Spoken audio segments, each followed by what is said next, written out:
상승의 종아 울려라 스타 골든벨 시간입니다. 오늘은 화이남 대표 이동우 대표 함께 할 텐데요. 이번 시간 과연 골든벨이 울릴 수 있을까요? 먼저 첫 번째 종목 만나보도록 하죠. 네, 세비캠. 지난 4일 상장한 새내기주죠. 세비캠은 조정 없이 강세를 또 이어가고 있는데요. 현재 공모가 대비 무려 300% 가까이 상승했어요. 네, 폐배터리 좀 재활용 업체인데 폐리튬이온 2차 전지에서 이제 양극할 물질을 정제 분리 통해서 재공급하는 사업을 영위하고 있습니다. 전기차 시장이 확대됨에 따라서 자연적으로 재사용 배터리 산업이 좀 부각을 받고 있습니다. 숫자를 살펴봐도 재사용 배터리의 규모가 20년 275개에서 30년에는 10만 7,500개까지 증가될 전망입니다.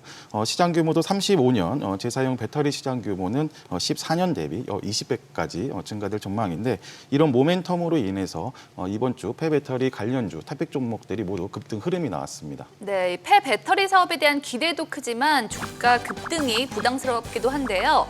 여기서 세비캠의 추가 상승 여력에 대한 두 분의 의견 확인해보죠. 울려라 골든벨. 아쉽게도 골든벨은 울리지가 않았습니다. 두 분 모두 주가가 너무 많이 올랐다고 보시는 건가요? 네, 신규 상장주의 특성상 초반 흥행은 아무래도 가능할 수 있긴 하지만 전기차 배터리 수명을 아주 짧게 잡아도 5년, 그리고 보통은 10년 이상을 좀 보고 있는다면 현재 그 부분에서 실적이 반영되고 있는 부분이 아니기 때문에 조정과 하락은 좀 불가피해 보일 수 있습니다.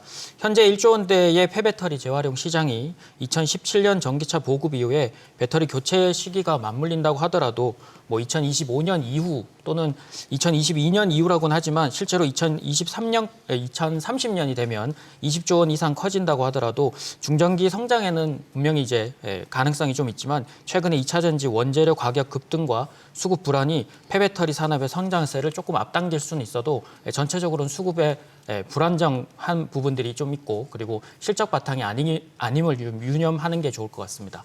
네, 전기차 시장 확대와 함께 폐배터리 시장이 블루오션으로 떠오르면서 투자자들의 관심도 커지고 있는데요. 하지만 역시 옥석 가리기가 중요해 보입니다.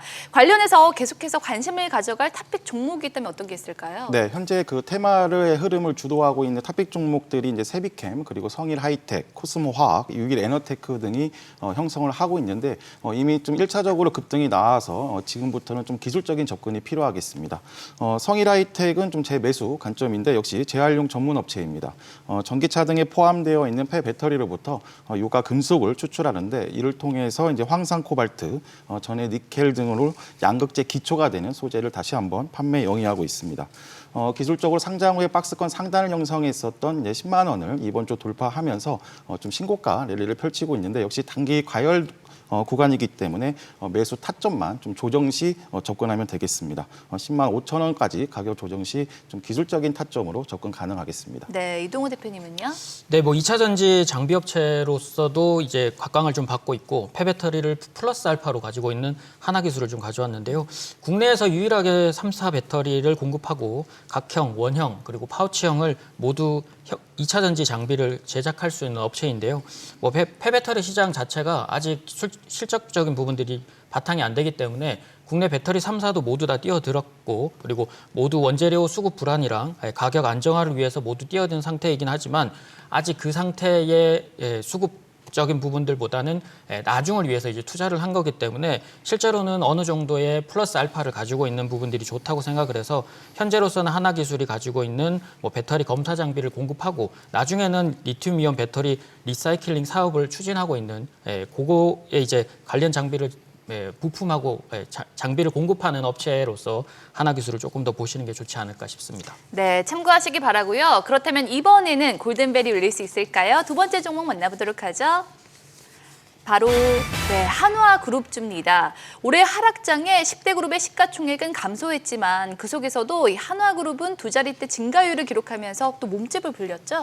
네, 하나그룹주의 이 흐름들은 이제 하반기에 이제 글로벌 지정학적 위기가 커지면서 K 방산업체인 하나 에어로스페이스가 해외 수출을 이어갔고 내수주에서 이제 본격적인 수출주로 변모를 하게 됐는데요.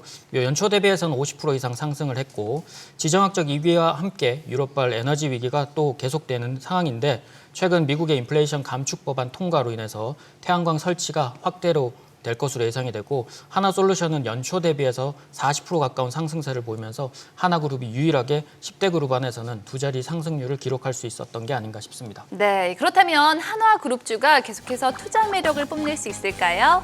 올려라 골든벨! 오, 드디어 골든벨이 울렸습니다. 두 분 모두 한화그룹을 긍정적으로 보고 계시네요. 네, 지금 현재 국내 증시 구간에서 이제 시장을 주도하고 있는 이제 친환경과 방산 종목을 모두 갖고 있다고 보시면 되겠습니다. 연속적으로 하반기에는 이제 수출 확대까지 기대되고 있기 때문에 추가 성장성이 예상되는데요. 역시 태양광으로는 하나솔루션, 그리고 방산에는 역시 하나에어로스페이스 중심으로 상승을 주도하고 있습니다. 먼저 태양광 중심을 살펴보면 역시 미국의 인플레 감축법을 통해서 하반기 태양광 또는 풍력까지 설치가 하반기 증가될 전망입니다. 명목 투자 규모도 이번 바이든 그린 부양하는 오바마 그린 뉴딜 정책 대비 명목 투자 규모가 4배이기 때문에 전 세계 친환경 사업의 빅뱅 트리거로 작용할 전망이고, 또 유럽연합 중심으로 이제 태양광 중심으로 한 신재생에너지로부터 자립화도 추가하고 있습니다. 이런 글로벌 추세에 맞게 윤석열 정부도 첫 신재생에너지 정책을 내놨기 때문에 이런 정책 모멘텀은 지속될 전망입니다. 두 번째로 이제 방산 쪽도 우크라이나 전쟁이 장기화되면서 좀 유럽 주요 국가들이 방위 산업에 대한 관심도가 높기 때문에 좀 하반기에도 시장 주도력은 이어갈 전망입니다. 네, 사실 이 한화그룹주 내에서도 종목별 흐름은 엇갈리는데요. 그 가운데 가장 주목할 핵심주 뭘까요? 두 분의 의견 확인해 보도록 하죠. 네, 두 분 모두 한화솔루션을 선택해 주셨습니다. 이유 들어볼게요. 네, 하나솔루션이 최대 2조 원 이상의 태양광 셀 그리고 모듈 공장을 건설을 추진하기로 하면서 미국 인플레이션 감축 법안에 대한 수혜를 이어갈 전망입니다. 태양광 사업 부문의 하나큐셀은 미국 태양광 모듈 시장 1위 사업자로 있는데요. 국내에선 유일하게 미국 내 태양광 생산 거점을 보유하고 있는 데다가 IRA 인플레이션 감축법 시행에 따라서 세액공제가 10년까지 연장이 되고 세액공제 세율은 26%에서 30%까지 늘어나게 되면서 실제로는 하나큐셀의 한 해 영업이익 2천억에 육박하는데 그 금액 자체가 이제 지원되는 셈이니까 추가적으로 상승세를 좀 기대해 볼 수는 있을 것 같습니다. 네, 그렇다면 이번에도 골든벨이 울릴 수 있을까요? 마지막으로 만나볼 핫 종목은 바로 농심입니다. 최근 라면 업계 1위인 농심의 가격 인상 소식이 전해지면서 사나이가 아닌 소비자 울리는 신라면이 됐다라는 말도 나오고 있는데요. 이 대표적인 서민 음식인 라면값마저 오르면서 물가 부담 더 커지지 않을까 싶어요. 네, 말씀하신 것처럼 이제 농심이 추석 연휴 이후에 주요 제품의 출고가를 약 12% 인상한다는 방침을 이제 공식화했습니다. 이는 이제 라면의 주재료인 소매값, 함유 가격 급등에 따라서 이제 2년 연속 제품 가격을 인상할 수밖에 없는 그런 상황이었는데, 농심의 가격 인상이 이제 오뚜기라든가 삼양 등 주요 라면 업체의 판가 인상으로 귀결될 수도 있고, 또 더 나아가서는 이 라면 가격 인상이 전체 식료품 가격 인상으로까지 이어질 수 있다는 우려가 커지고 있습니다. 네, 이 라면값 인상이 소비자 입장에서는 안타까운 소식이지만 농심 주가에는 호재가 될 수 있을까요? 농심 주가 전망에 대한 두 분의 의견 확인해 보죠. 울려라 골든벨. 아쉽게도 골든벨은 울리지가 않았습니다. 두 분의 의견이 엇갈리는데 이유 들어볼까요? 네, 지난번 곡물가의 상승도 단기적으로는 좀 영향을 받아서 많이 오르긴 했습니다만 지금은 이제 제자리를 찾은 듯 하고요. 농심 가격 인상이 주가에는 단기적인 영향일 확률이 조금 높아 보입니다. 실제 삼양식품의 불닭볶음면의 흥행과 환율 효과로 인해서 삼양식품의 주가가 10년 전 대비해서도 크게 오른 것과 비교했을 때 원재료 상승만으로 불가피한 제품 가격 상승으로 인한 농심의 주가가 오른 것들이 약간은 좀 다른 개념이라고 좀 볼 수 있을 것 같습니다.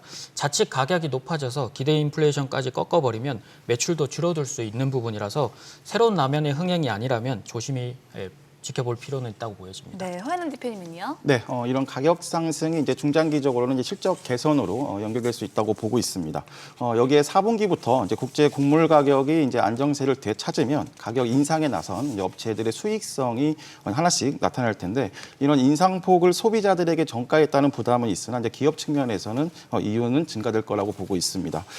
기술적으로도 이번 주 30만 원을 이제 회복하면서 지속된 하락을 멈추기 시작했고, 좀 중기 관점에서는 1차 33만 원까지 추가 반등 여력이 있다고 볼 수가 있겠습니다. 네, 최근에 음식료 관련주는 제품 가격 인상과 함께 또 인플레 방어주로 주목을 받고 있는데요. 이 음식료주 전반에 대해서는 어떻게 보시나요? 네, 말씀드린 대로 이런 원가 상승을 발빠르게 판가 인상으로 좀 상쇄시키고 있습니다. 올해 코스피가 20% 넘게 하락하는 동안 음식료 업종은 2% 안팎으로 하락을 좀 방어했는데 대체로 선방했다는 평가입니다.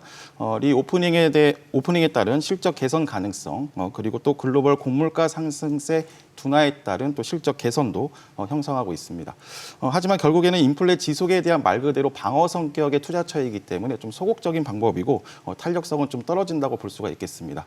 역시 지금 현재 시장을 주도하고 있는 태양광 그리고 풍력, 수소연료 그리고 2차 전지 등 친환경 섹터와 방산 등 정책 모멘텀을 강하게 형성하고 있는 이런 주도 섹터에 좀 더 집중을 하실 필요가 있겠습니다. 네. 지금까지 한 주간 시장을 뜨겁게 달군 핫 종목 만나봤는데요. 두 분의 의견은 참고 자료일 뿐 투자의 판단과 책임은 투자자 본인에게 있다는 점 말씀드리고요. 주식에 대한 알찬 정보 카카오톡 채널에서 필살기를 검색한 후 친구 추가하시면 간편하게 만나볼 수 있습니다. 많은 관심 바라고요. 다음 주 여러분의 계좌에도 상승의 종화 울려라. 지금까지 스타 골든벨이었습니다. 고생하셨습니다.